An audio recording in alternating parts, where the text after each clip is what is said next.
My name is Mr. Amato. For 28 years, I've been growing a forest that was originally a World War II bird sanctuary that our founder, Dr. Ben Wade, built between 1938 and 1951. Ben himself was a World War I surgeon and soldier. This is the one known photo of him. Today, Wade Bird Sanctuary caretakes the last remainder of his civic engineering vision.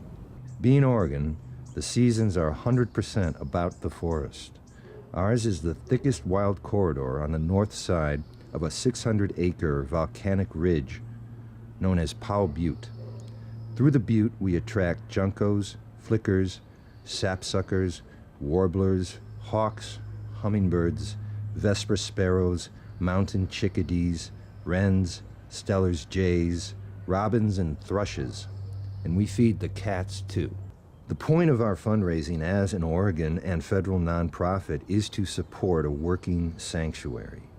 Greenhousing, gardening, tree maintenance, feeding, growing more forest, like this one, which started as a pile of soil and is now a piece of forest. All expenditure is project-specific, and every project has a sheet. Our supporters will receive program reports with accounting. If you agree that a diverse bird population is evidence, in fact, the best, most reliable evidence of a healthy environment in your neighborhood, then we hope you will believe in programs like avian immersion therapy for veterans and seniors and prenatals. We have ancestors and responsibilities to create this sanctuary.